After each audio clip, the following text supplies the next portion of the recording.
Session 5. Developing a deep bond with your child using language of love. Let's go to the last topic. It's called Languages of Love. It is based on a book by Gary Chapman called The Language of Love. The book is based on the observation that when we feel loved as a person, our confidence increases, our ability to learn increases. Applying this to children, when a child feels their parents love them, their confidence generally goes up, their ability to study goes up, their confidence to do things goes up, and their capacity to handle the challenges of life. So for example, if you've got an exam and your parents love you, you find it easier to do the exam because exam always produces a little bit of anxiety and your confidence helps you cope with the anxiety. How do we make sure that our children feel loved? Research that was done on it shows that children carry a love tank inside them. This love tank can be described as similar to a petrol tank. And when their love tank is full, children find it easy to function in their life.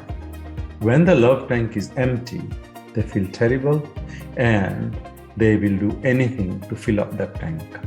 So, as an example of this, I've come across children who don't feel loved by their parents. And when they don't feel loved, they do risky things. They become destructive.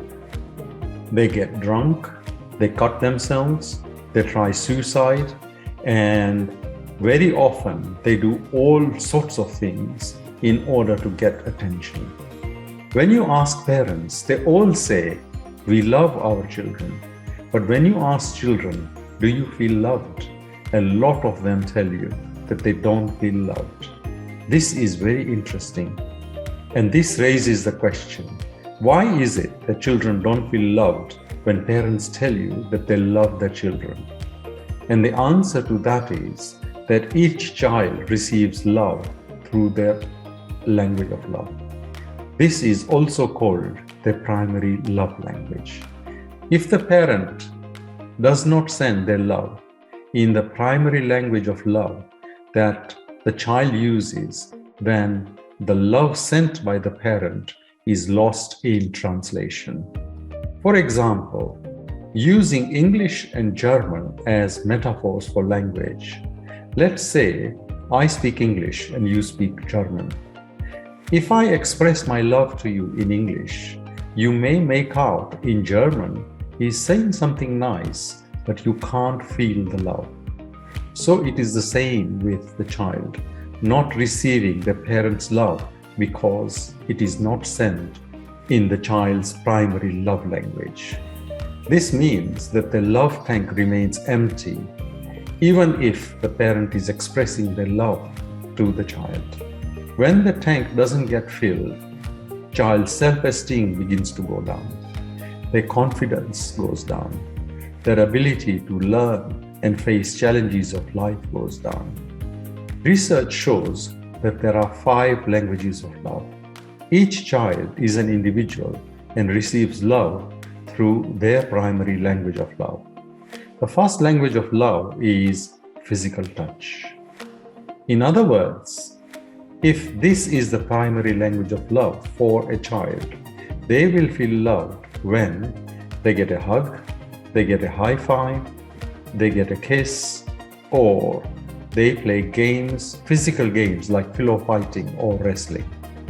When parents express their love through these actions, the child feels loved. So, for this child to fill up their tank, they need physical touch from significant others like parents, siblings, extended family members, peers, teachers, and so on. The second language of love is words of affirmation. Children whose primary love language is words of affirmation feel loved when you give them a note saying, "Thank you for doing this for me." They see you clap for doing something. When someone says nice things about them in their school, when they hear "I love you," or you leave a text message for them saying, "Love you," they feel loved. But if you criticize them, they feel very upset because they are sensitive to words. So their self-esteem goes down.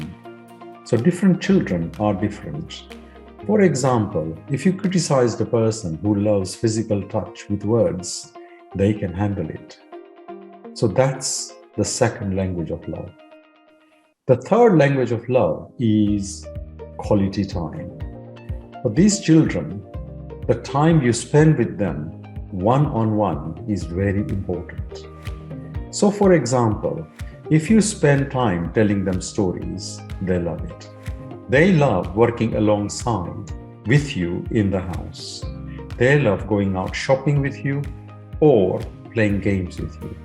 For these children, you need to have a scheduled time when you as a parent spend quality time with them. The fourth type of language of love is acts of service. For these children, any act of service is very meaningful and expresses love. Acts of service include things such as you help them dress, you make a sandwich for them, makes them feel loved. You can read a book to them, or if you help them in certain ways, like helping them play a game, they just love it. The idea basically is you are doing an act of service for them, like help them dress, tie their shoelaces, help them put on their coat. Then you enable them. Once they are a bit older, you enable them to do it for themselves so they become independent. And at that stage, you keep on praising them for being able to do those things. And when you do that, children feel fantastic in themselves. And the fifth type of love language is called gifts. Here, basically, some children just love gifts. So, for example, you can give them a gift check which says, "Today I'm going to make a special meal for you." For them, that is fantastic. If you buy clothes for them and if you pack them nicely and put them on their desk, they just love it.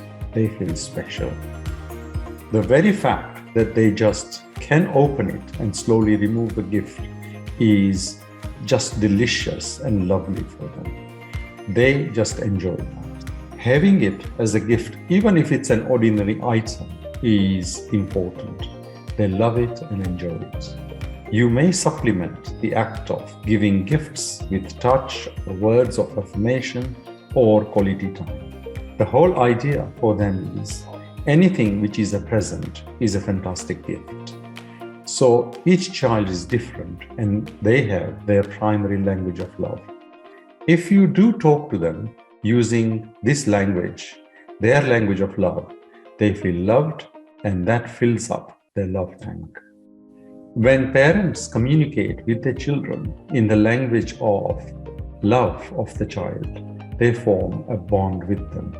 This bond gives them that internal glow and helps them function well in handling their own life challenges.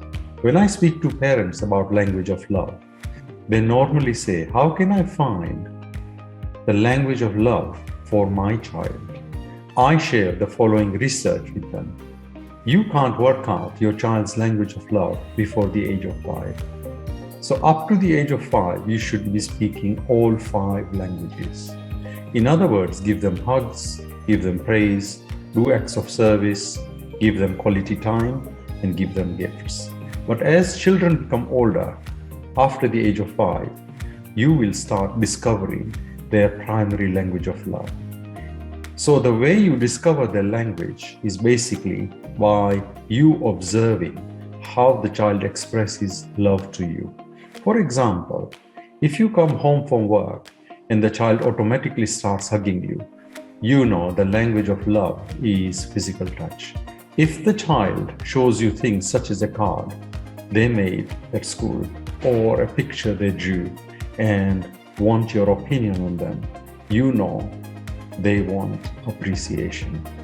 If a child wants to spend quality time, they will say, "Dad, when are you going to be free? Mom, when are you going to be free? I need you to help me do this piece of work." This shows they value quality time. If the child has made a gift for you or for other people, they love giving gifts. Then you know gifts are important to them. And then for some children, it's acts of service. If somebody does something for them, they just feel fantastic. So that is an example of language of love. Another way to discover their language of love is if you listen to what your child requests more often. So if they request you to appreciate their work more often, then you know it's words of praise.